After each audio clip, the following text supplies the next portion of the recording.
казвам се Силвия Кръстева и съм водещ на поредицата интервюта в Инвела.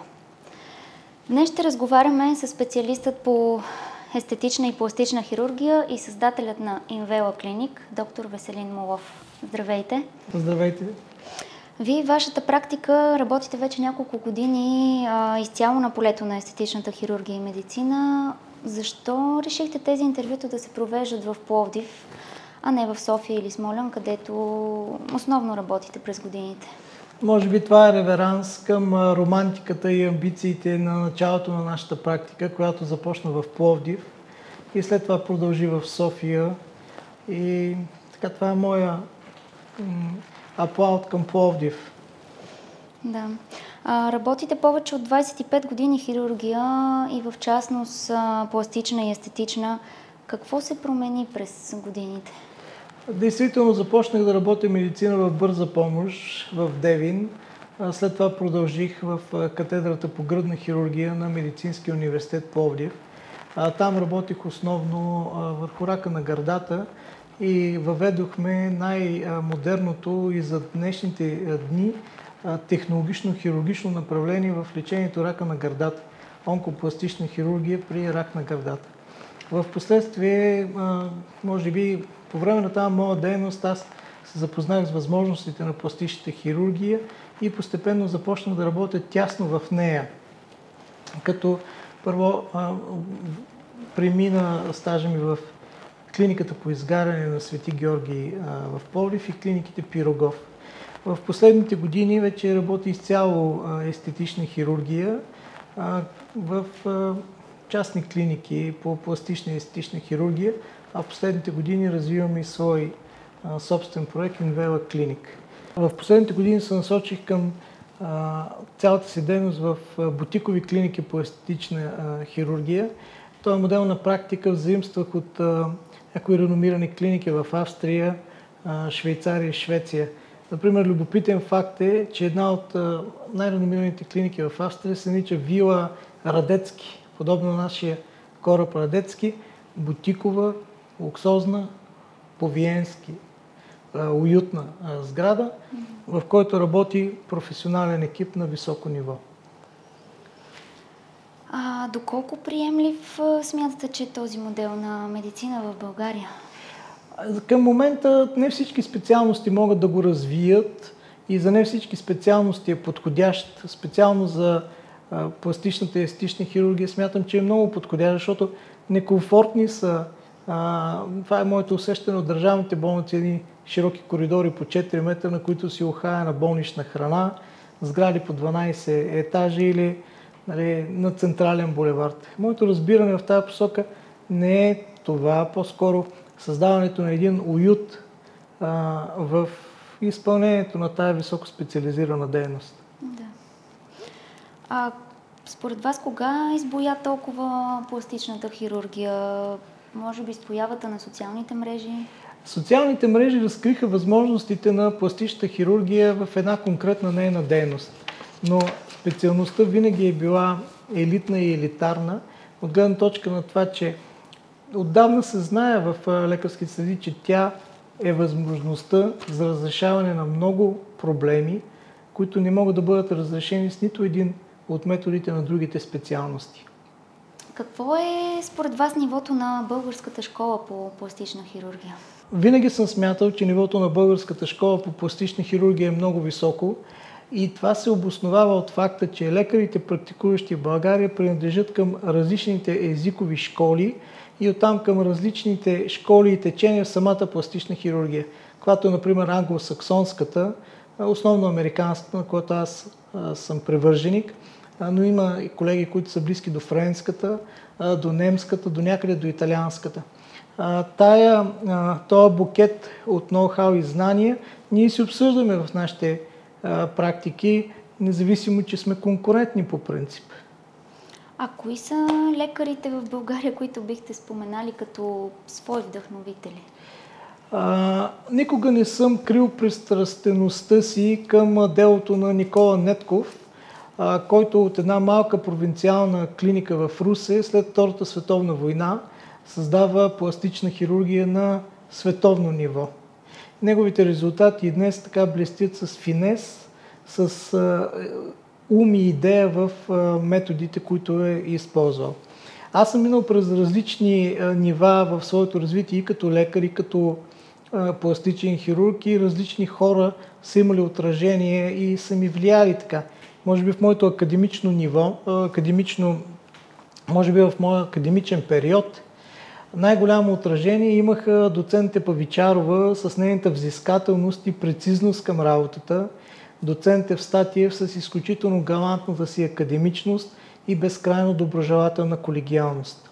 По-късно вече като административен, нали, ръководител на хората, които са в клиниките ми, много ясен стана опита и отражението върху мен имаха административния опит на моите ръководители в клиниките по изгаряне, професор Трайков и професор Хаджийски. На страна, че те бяха прекрасни хирурзи, уменията им имаха различен стил на администратиране нещата и когато при мен възникнат един или друг проблем, аз така прехващам стила на един или други и това ми помага да разрешавам тия свои проблеми.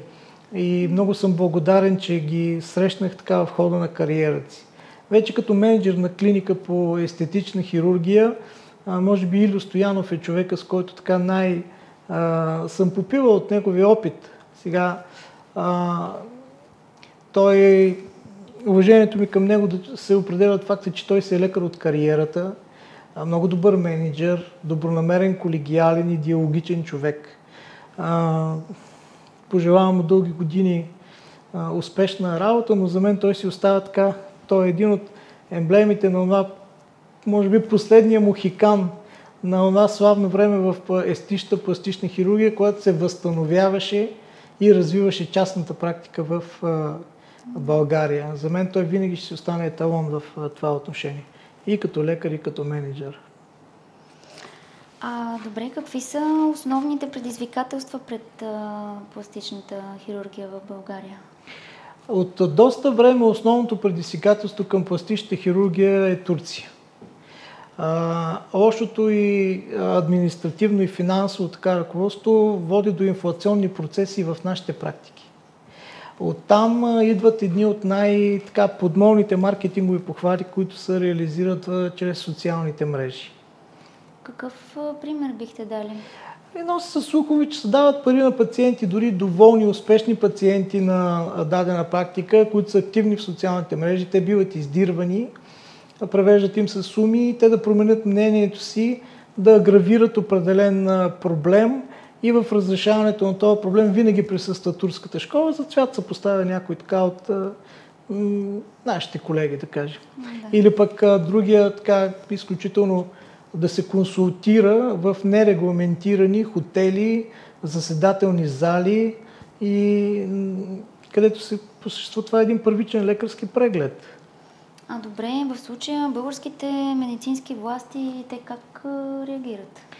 Основно отговорна е Агенцията медицински надзор. Тя трябва да следи за спазването на медицинските стандарти, но спрямо българските практики тя в някои случаи реагира като мащеха, хващайки се за всяка една дума или запетая, без да си дава време достатъчно да проучи един или друг случай, но подобна практика тя не прилага към турските лекари или към лекарите, които им предоставят бази тук на територията на България. Същото е и положението на Българския лекарски съюз. Аз сега не мога да си обясня как така голяма и елитна болница беше наречена на анатомичен орган, сърце и мозък. За мен това е липсата на всякаква естетика, да не говорим, че граничи с вулгарност. Колкото и известен да е собственика, колкото и да е утвърден, все пак Лекарския съюз трябва да следи за налагането на определен дрес-код. Свършиха добрите лекари в България, отдали толкова много на хората, че те да не заслужат да бъдат начало на една болница. Трябваше да стигнем до анатомичните органи, което за мен е много принизяване на маркетинговите им похвати. А с социалните мрежи и групи, какво е там влиянието? Нормално е хората да търсят информация, да сравняват информация. В крайна сметка, след падането на комунизма, много усилия бяха насочени към това човек свободно да може да си каже мнението. Да, може да те понаплюят, ти от това трябва да си извадиш правилните изводи и обективните и да подобриш практиката си, но и ти имаш възможност да изкажеш своето мнение. Аз винаги съм бил привържен на постулата, че аз може да не съм съгласен с твоето мнение, но бих дал живота си, за да можеш да го изкажеш. Сега, стига се до крайности по някой път в някои социални групи. Агресивността стига до това, че техните представители се изживяват като брокери на специалността ни и искат да бъдат участници в ония анекдот, при който муха и банка се убиват с вестник. Съдбата на една добре построена практика е много по-дълбоко понятие. И истинският професионализъм няма да личи в един или два случая. Така е, да. Добре, да поговорим малко повече за Инвела. Инвела се развива. Благодарение на лоялността на екип от лекари, медицински сестри, асистенти, санитари, а отскоро и козметици. Винаги принцип в работата е хармония и естетика. Чудесно. Защо цените ви в Инвела Клиник са различни в различните бази? Това е маркетингово решение. Ако пациент има реален естетичен и пластичен проблем, той трябва да има възможност да го разреши при нас. Понякога това налага той да бъде и стимулиран по някакъв начин. Ние не работим с здравната каса. В Щатите 50% от практиките са индивидуални, т.е. на всеки един хирург. Считайте, че нека да знаят вашите зрители, че всъщност медицинският стандарт, който ние спазваме в България, не важи в Турция. Да. Доколко безопасна е операцията в една бутикова клиника, разположена съответно на специфично място? Опитите да бъде принизено качеството на услугата, предлагана в клиниката, сравнявайки я с къща за гости, мен само ме радва. Аз наистина съм желал пациента да се чувства сякаш е на гости.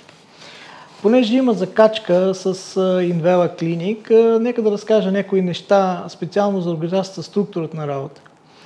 Инвела Клиник и особено Инвела Клиник Смолян е уникално изградена. Всеки един от персонала е персонално поканен, лично поканен от мен. Селекцията продължи повече от година. Хората, които не можаха да покрият критериите като професионализъм, лоялност, морал, отговорност към работата и пациентите, вече не са част от екипа. Това създаде вълна от негативизъм, в който бекграунда не е този, който се представя. Но специално Инвела Клиник е уникално устроена и за света. Никъде в света няма частна клиника по пластична хирургия, в която и оператора, и анестезиолога, и операционната сестра, и анестезиологичната сестра да дежурят в клиниката, както е устроен персонала в Инвела Клиник Смолян. Пациента да кихне подозрително и екипа се събира за 1 минута. Инвела Клиник Смолян е единствената клиника по естетична хирургия, която разполага със свой реанимобил и реанимационно оборудване, изградено от анестезиолозите на кардиохирургията в град Пловдив. Аз им благодаря за това и индиректно на професор Начев, който умее да създава кадри. А как се разви Инвела през годините? Всъщност, световната пандемия показа структурната уязвимост на практика по естетична хирургия, разположена в многопрофилна болница. Внезапно увеличаване броя на пациентите от какъвто и да тип заболявания могат да застрашат пациенти по естетична хирургия.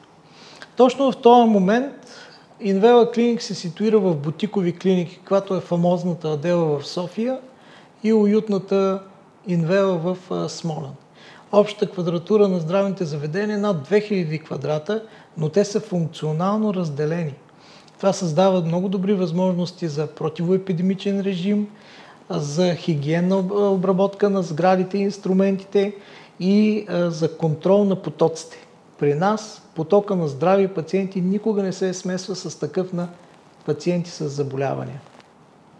А в последните години разширихте дейността на Инвела в каква посока? Действително, едно от амбициозните и много сериозни направления, в които Инвела работи, е включването на денталната практика в комплексната услуга, която Инвела предлага. И това е практиката на съпругата ми, доктор Кихайова.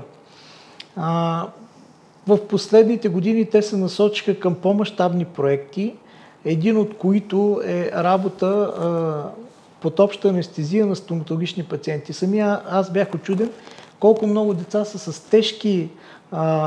тежък стоматологичен статус от това, че те се страхуват от машината, от кабинета, от болката. Това даде възможност от тази услуга да се възползват деца, които нямаха никаква алтернатива. Аз считам, че това направление е много перспективно в нашата дейност. Да, със сигурност. Козметичната линия? Козметичната линия започна много амбициозно и леко кампанийно. Сега ние имаме нова визия за нея. Подобно на опита ни от медицинската и денталната линия, считам, че всяко едно от момичетата, които иска да създаде практика, своя собствена, трябва да има условията и възможностите да изгради самостоятелно свой стил. Базите ние ще предоставим в вид, в който те могат наистина да направят това нещо. Да. Каква е вашата оценка за развитието на пластичната и естетичната медицина? Пластичната и естетична хирургия и медицина винаги са били обществен интерес и под прожекторите на медиите. В този смисъл много е важно да се оцени какво ще бъде влиянието на новите медии в развитието на специалността. Новите медии, един от негатива им е създаването на утопичната представа за лесност. Тоест лесно ставаш професионалист, лесно ставаш известен, по принцип лесно се случва всичко. В този смисъл усилията на професионалната общност трябва да бъдат насочени към това, а опитните лекари да бъдат запазени дълго време в общността и да играят ролята на един вид медиатори между пациентите и активно практикуващите хирурзи. Защото от една страна те са от професията и знаят нейните възможности и ограничения. От друга, голяма част от лекарите са израснали под тяхния поглед. И от трета страна, вече с възрастта и мъдростта, която идва с нея, те са по-близки до страховете на хората от една процедура или операция.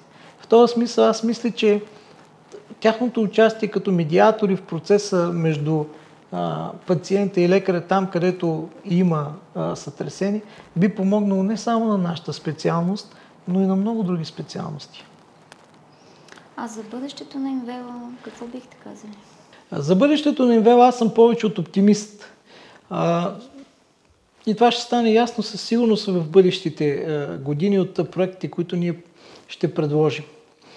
Цялата дейност на Инвела е насочена към бъдещето. Тя има най-разчупената структура на управление, на организация на работата и залага на личното участие на всеки един.